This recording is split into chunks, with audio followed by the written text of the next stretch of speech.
Hi everyone, welcome to our YouTube channel keep it simple.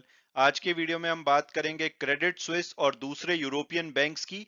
क्योंकि silicon valley और signature bank के बाद लगता है कि अब यूरोपियन बैंक्स की शामत आई है। और इसकी वजह से जो क्रेडिट स्विस बैंक है स्विट्जरलैंड का, उसमें आज लगभग 27% की गिरावट देखी गई है। तो आज के वीडियो में हम इस टॉपिक को डिटेल में डिस्कस करेंगे और ये भी बात करेंगे कि भाई इन सब का हमारी स्टॉक मार्केट पे क्या प्रभाव पड़ेगा और ऐसे में हमें क्या करना चाहिए। और आगे बढ़ने से पहले अगर आपने अभी तक चैनल को सब्सक्राइब नहीं किया तो प्लीज सब्सक्राइब करके हमें मोटिवेट कीजिए। तो सबसे पहले अगर हम बात करें कि भाई ये क्रेडिट स्विस करता क्या है, तो क्रेडिट स्विस स्विट्जरलैंड में बेस्ड एक ग्लोबल इन्वेस्टमेंट बैंक और फाइनेंशियल सर्विसेज फर्म है। इनकी जो प्रेजेंस है वो भारत में भी है।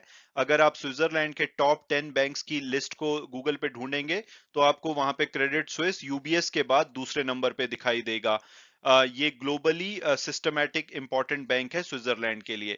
और अभी कुछ दिन पहले न्यूज में था जब इन्होंने अदानी ग्रुप के जो शेयर्स हैं उनको कोलेटरल की तरह लेने से मना कर दिया था, और इसकी वजह से अदानी ग्रुप के स्टॉक्स में 30% की भारी गिरावट भी आई थी। लेकिन अब समय बदल चुका है और क्रेडिट स्विस की अब हालत खराब हो रही है और आज इनके शेयर में लगभग 27% की गिरावट देखी गई है।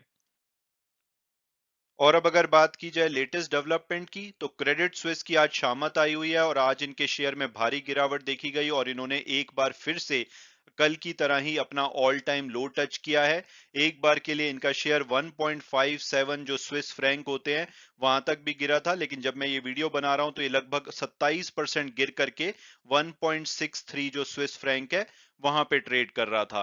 कल भी इसने अपना ऑल टाइम लो छुआ था, लेकिन आज उसको भी बीट करते हुए इन्होंने फ्रेश ऑल टाइम लो को टच किया है। और आज तो इतनी हालत खराब थी कि इसके शेयर में जो ट्रेडिंग है वो कई बार रोकनी पड़ी। हालांकि उसके बाद इसमें थोड़ी सी रिकवरी देखी गई, एक बार के लिए ये 24% नीचे था, फिर थोड़ा सा इंप्रूव होके 20% तक रह गया। लेकिन अभी अभी जो मैंने लेटेस्ट डेटा लिया है तब ये लगभग 27% नीचे था।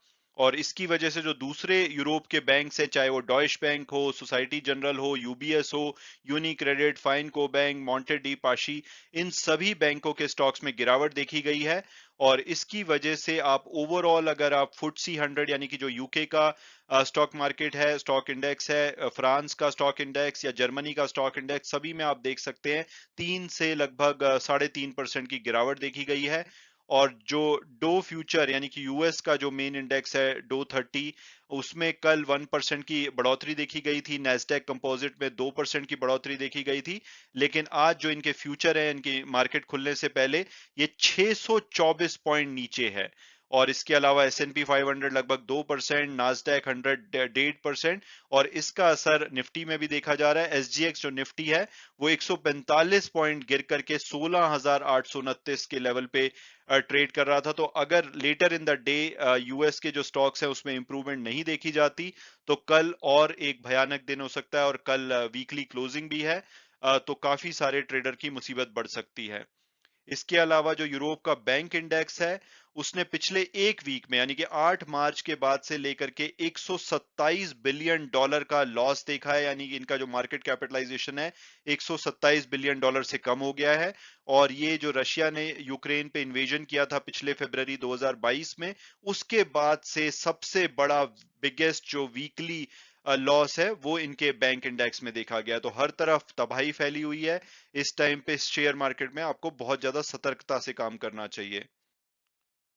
और अब अगर बात की जाए कि भाई क्रेडिट स्विस के शेयर में सडनली इतनी बड़ी गिरावट क्यों देखी गई है, तो क्रेडिट स्विस के जो सबसे बड़े इन्वेस्टर हैं सऊदी नेशनल बैंक, इन्होंने बोला है कि भाई ये और पैसा स्विस बैंक में इन्वेस्ट नहीं करने वाले।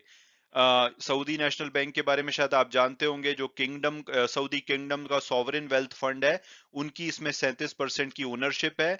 और पिछले साल ये क्रेडिट स्विस में सबसे बड़े शेयर होल्डर बने थे, जबकि इन्होंने 1.4 बिलियन फ्रैंक्स के द्वारा 9.9% जो स्टेक है वो क्रेडिट स्विस में खरीदा था। और तब से लेकर के ये लगभग 500 मिलियन फ्रैंक्स तो पिछले कुछ महीनों में लूज कर चुके हैं, क्योंकि जो क्रेडिट स्विस का शेयर है वो लगातार गिरता जा रहा है। और हालांकि इन्होंने जो पैसा ना लगाने की बात है उसके ऊपर इन्होंने बोला है कि भाई ये अगर 10% से ज्यादा अपने जो स्टेक है उसको लेकर के जाते हैं, क्योंकि अभी इनकी 9.9% की हिस्सेदारी है, तो इनके ऊपर और भी रेगुलेटरी रिक्वायरमेंट आ जाएंगी। 10% से ज्यादा अगर आपकी हिस्सेदारी हो तो कुछ रेगुलेटरी रिक्वायरमेंट बढ़ जाती है। तो इसको लेकर के जो इनके चेयरमैन है अम्मार अल खुदैरी, उन्होंने बोला है कि भाई इस वजह से ये और पैसा नहीं लगा रहे, अदरवाइज ये क्रेडिट स्विस का जो 3 साल का ट्रांसफॉर्मेशन प्लान है उससे खुश है, और इनको नहीं लगता कि बैंक को एक्स्ट्रा पैसे की जरूरत होगी। और इस बीच में जो क्रेडिट स्विस के चेयरमैन है एक्सेल लीमैन, उनसे जब पूछा गया कि कई क्या आपका बैंक डूब जाएगा और आपको गवर्नमेंट के बेल आउट की जरूरत पड़ेगी, तो इन्होंने बोला है कि भाई हम रेगुलेटेड हैं, हमारे कैपिटल रेशियो स्ट्रांग है, बैलेंस शीट भी बहुत स्ट्रांग है, और हम पूरी तरह से अपने बैंक को जो रिस्ट्रक्चरिंग प्लान है उसके ऊपर काम कर रहे हैं। तो ऐसे में सरकार हमारी मदद करेगी या नहीं करेगी, ये कोई टॉपिक डिस्कस करने वाला भी नहीं है। तो बैंक के चेयरमैन और इवन जो सऊदी नेशनल बैंक है उनके रिप्रेजेंटेटिव ने तो अभी भरोसा दिलाया है कि इतनी बड़ी प्रॉब्लम नहीं है जितनी तेजी से मार्केट रिएक्ट कर रही है। तो क्या हम इन स्टेटमेंट से ये समझें कि भाई जो क्रेडिट स्विस में गिरावट आई है वो जस्ट इन्वेस्टर एकदम घबरा गए हैं, इस वजह से आई है और बहुत ही जल्दी ये वापस ऊपर भागने लगेगा? तो ऐसा बिल्कुल भी नहीं है, क्योंकि इन्वेस्टर वरिड है। कल यानी कि ट्यूसडे को बैंक ने जो अपनी एनुअल स्टेटमेंट है वो शेयर करी है, और उसमें बताया है कि 2022 और 21 की जो रिपोर्टिंग प्रोसेसेस थी उसमें मटीरियल वीकनेसेस पाई गई हैं, यानी कि उसको लेकर के इन्होंने संदेह जताया है। और साथ-साथ में ये जो इनकी एनुअल रिपोर्ट है ये पिछले थर्सडे को आनी थी, लेकिन इसमें डिले किया गया, और जब भी कोई बैंक या कोई कंपनी अपने एनुअल रिपोर्ट या फाइनेंशियल्स को डिले करती है तो वहां पे प्रॉब्लम लगता है कि इन्वेस्टर का जो भरोसा है उसमें कम होता है, क्योंकि ऐसा माना जाता है कि कुछ ना कुछ प्रॉब्लम है जिसको कि कंपनी दबाने और छुपाने की कोशिश कर रही है। इससे पहले लेट 2022 में बैंक ने डिस्क्लोज किया था कि जो इनके कैश डिपॉजिट विड्रॉल है वो बढ़ गए हैं, क्योंकि जो भी इनके डिपॉजिटर है उनको लग रहा है कि भाई ये बैंक कभी भी डूब सकता है, तो वो अपना पैसा निकाल रहे हैं। इसके अलावा जिनके भी फिक्स डिपॉजिट वगैरह मेच्योर हो रहे हैं वो रिन्यू नहीं करा रहे हैं, और ओवरऑल जो नेट असेट आउटफ्लो है वो बहुत ज्यादा बढ़ गया था थर्ड क्वार्टर के मुकाबले में। और क्रेडिट स्विस ने बोला था कि इन्होंने 110 बिलियन जो स्विस फ्रैंक होते हैं उतने के कस्टमर विड्रॉल देखे थे फोर्थ क्वार्टर में। और उसकी वजह यह है कि इसमें काफी सारे स्कैंडल सामने आए थे, लेगेसी रिस्क थे, कंप्लायंस फेलियर थे। अगर आप ये समझना चाहते हैं कि भाई इस बैंक के साथ क्या प्रॉब्लम थी, तो ये मैंने एक वीडियो कुछ समय पहले बनाया था, जब ऐसा माना जा रहा था कि क्रेडिट स्विस अगला लीमन ब्रदर बन सकता है। तो इस वीडियो को आप देखेंगे तो आप समझ पाएंगे कि इन्होंने क्या क्या स्कैंडल कर रखे हैं जिसकी वजह से इनके शेयर पे दबाव पड़ रहा है। हालांकि इस बीच में जो ट्विटर यूजर्स हैं भारत में, उन्होंने क्रेडिट स्विस का मजाक उड़ाना शुरू कर दिया है। उन्होंने कहा है कि भाई थोड़े टाइम पहले तो आप अदानी के पीछे पड़े थे, पहले अपने घर को तो साफ कीजिए, आपके यहाँ पे इतने ज्यादा कंप्लायंस इशू हैं, आप स्टेटमेंट इशू कर रहे हैं कि भाई हमारी जो रिपोर्टिंग है उसमें मटेरियल वीकनेस है, तो अपने घर आपके शीशे के हैं और दूसरे के घरों में आप पत्थर मार के अदानी के स्टॉक्स को गिरा रहे थे। तो इसको लेकर के बहुत सारे ट्विटर यूजर ने जो क्रेडिट स्विस है उसका मजाक उड़ाया है। इसके अलावा अगर हम बात करें कि भाई इसका जो भारत की स्टॉक मार्केट पे क्या प्रभाव पड़ सकता है, तो ओवरऑल आज की डेट में दुनिया पूरी तरह से कनेक्टेड है। तो अगर किसी भी देश में और खास करके यूएस यूरोप में प्रॉब्लम आती है तो उसका कुछ ना कुछ इम्पैक्ट तो भारत में देखा जाएगा। हालांकि हमारे यहाँ पे आरबीआई ने बहुत ही अच्छा काम किया है, और उन्होंने बल्कि ऐसा माना जा रहा था कि आरबीआई बहुत सख्त है, लेकिन अभी ये काम आ रहा है जब हमारे बैंक स्ट्रांग परफॉर्मेंस दिखा रहे हैं, उनके जो एनपीए वगैरह हैं वो भी काफी कम हुए हैं। लेकिन अगर ग्लोबल गिरावट आएगी तो थोड़ा बहुत असर देखा जाएगा। लेकिन मेरा ऐसे में मानना है कि अगर आपने बहुत मोटा पैसा बनाना है शेयर मार्केट से, तो ऐसे ही मौकों को आपको ढूंढना पड़ेगा, क्योंकि नॉर्मल केस में तो आपको इतनी बड़ी गिरावट दिखेगी नहीं। लेकिन ऐसे ही जब चीजें होंगी, जब ऐसा लगेगा कि सब कुछ खराब चल रहा है, उस टाइम पे जो आप इन्वेस्टमेंट करेंगे वो लॉन्ग टर्म में आपको बहुत ही अच्छा रिटर्न दे सकती है। लेकिन आपको ये ध्यान रखना पड़ेगा, अगर ऐसे टाइम में आप इन्वेस्टमेंट करें तो थोड़े थोड़े टुकड़ों में करें, सारी इन्वेस्टमेंट एक साथ ना करें, क्योंकि जितना आप कैश बचाएंगे आपको मौके मिलेंगे।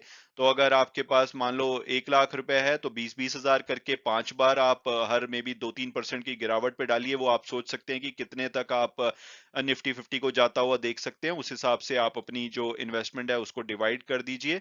लेकिन और साथ-साथ में ये भी होना चाहिए कि आपका लॉन्ग टर्म पर्सपेक्टिव होना चाहिए, क्योंकि हो सकता है कि शॉर्ट टर्म में एक बार के लिए 16,000 15,000 तक भी जाए और बहुत ज्यादा पैनिक मचे। तो आप बिल्कुल भी उधार लेकर के नहीं करिए, अपना ऐसा पैसा लगाइए जो कि आप लॉन्ग टर्म तक होल्ड कर सकते हैं, क्योंकि मार्केट अल्टीमेटली तो चाहे वो 2008 का फाइनेंशियल क्राइसिस हो, 2001 का यूएस में टेररिस्ट अटैक हो या इवन कोविड वगैरह हो, सबके बाद मार्केट ऊपर भागती है और जो बॉटम पे या बॉटम के आसपास पैसा लगाते हैं वही मोटा पैसा कमाते हैं। तो आप विश्वास रखिए, क्योंकि जब भी ऐसी सिचुएशन होगी तो न्यूज़ डेफिनेटली खराब होगी, आपकी हिम्मत नहीं होगी लगाने की। लेकिन आप स्ट्रॉन्ग जो कंपनीज है, जैसे काफी सारे बैंक के शेयर में इस वजह से गिरावट आई है, रिलायंस में गिरावट आई है, जिन जिन कंपनी पे आपको भरोसा है उन कंपनीज में आप पैसा लगाइए और बैठ जाइए। आई एम श्योर कि आने वाले 1 2 3 साल में जब मार्केट दोबारा रिकवर करेगी, जो कि अल्टीमेटली करनी है, भारत की ग्रोथ स्टोरी है, सभी कुछ पॉजिटिव है, ऐसा नहीं है कि ये जो बैंक वगैरह आज सस्ते में मिल रहे हैं इनमें सडनली कुछ खराब हो गया है। तो तब आप देखेंगे कि 20 20 30 30 40 40 50 50% की रिटर्न आपको मिल सकती हैं। तो मेरा तो यही मानना है, बाकी जो भी आप डिसीजन लेते हैं अपनी फर्दर रिसर्च के बेसिस पे ही लीजिए। Thanks so much for watching the video and God bless you all.